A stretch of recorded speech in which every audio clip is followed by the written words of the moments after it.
The Great Emu War of 1932 remains one of history's most peculiar and surreal conflicts, pitting humans against an unexpected enemy, a flock of emus.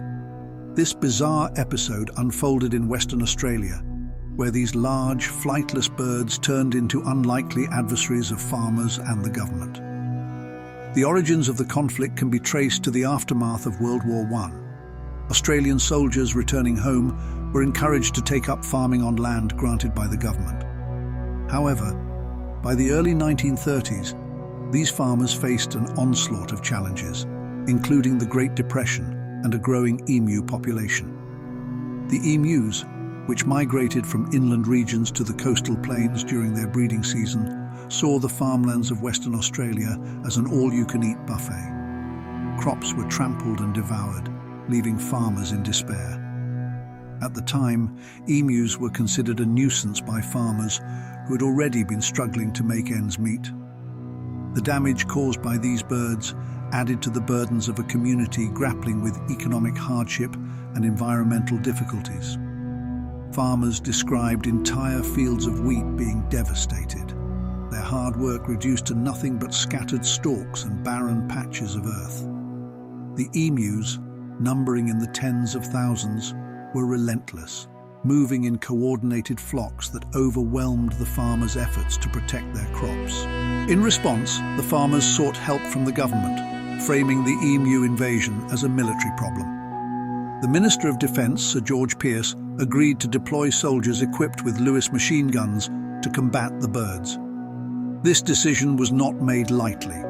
It was accompanied by discussions in Parliament and assurances that such a measure was necessary to protect Australia's food supply. The farmers welcomed this decision, imagining a swift and decisive victory over the feathered marauders. It also didn't hurt that such a military engagement was seen as a way to provide the returning soldiers with a renewed sense of purpose after the war. The war officially began in November 1932, led by Major G.P.W. Meredith of the Royal Australian Artillery. Armed with military-grade weaponry, including 2 Lewis machine guns and a limited supply of ammunition, the soldiers expected an easy campaign. They strategized to ambush the emus at locations where they were known to gather. However, the emus had other plans. These flightless birds proved surprisingly elusive, scattering in small groups whenever under fire and using their incredible speed and natural camouflage to evade capture. Their unpredictable movements made them difficult targets, and the rugged terrain added to the soldiers' frustration. One of the first encounters set the tone for the entire campaign.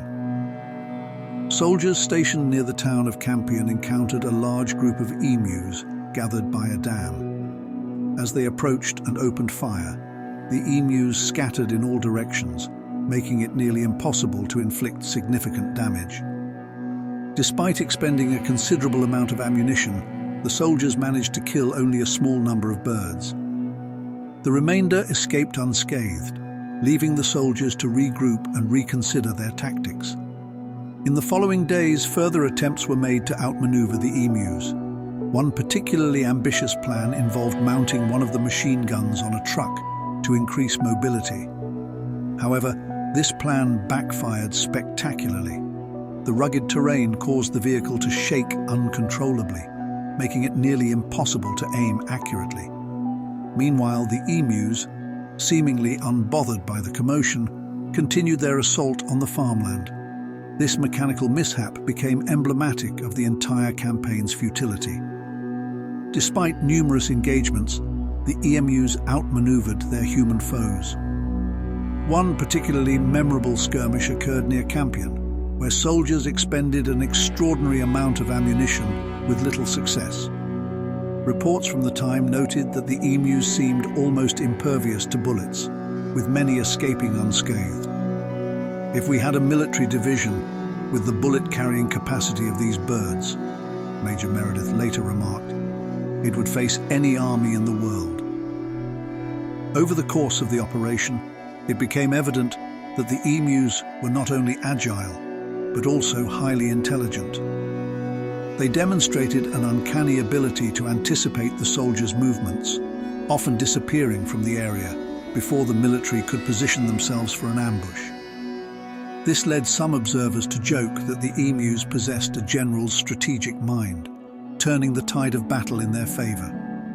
After weeks of failed attempts and growing public criticism, the government called off the operation. The emus had won. By the end of the campaign, the soldiers had fired thousands of rounds of ammunition, but with minimal impact on the overall emu population. Estimates of the number of birds killed vary, but most agree it was a small fraction of the original flock. Meanwhile, the emus continued their migration, seemingly unperturbed by the military's efforts. However, the problem of crop destruction persisted, and farmers were eventually provided with fencing subsidies to protect their lands.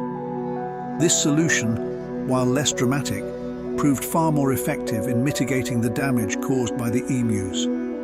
The deployment of fences allowed farmers to reclaim their fields without further escalation of hostilities. The Emu War has since become a symbol of absurdity in military history.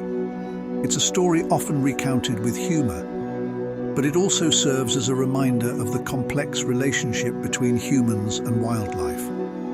The tale of humans armed with machine guns losing to a flock of birds is both amusing and humbling, highlighting the resilience and resourcefulness of nature in the face of human intervention. Interestingly, the Emu War also had unintended consequences for wildlife policy in Australia.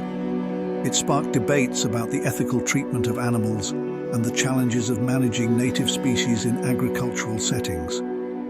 Today, emus are a protected species in Australia, and their role in this peculiar chapter of history ensures they remain an enduring icon of resilience and adaptability. The Great Emu War may have ended in defeat for the human side, but it continues to capture imaginations and serve as a cautionary tale about underestimating the natural world.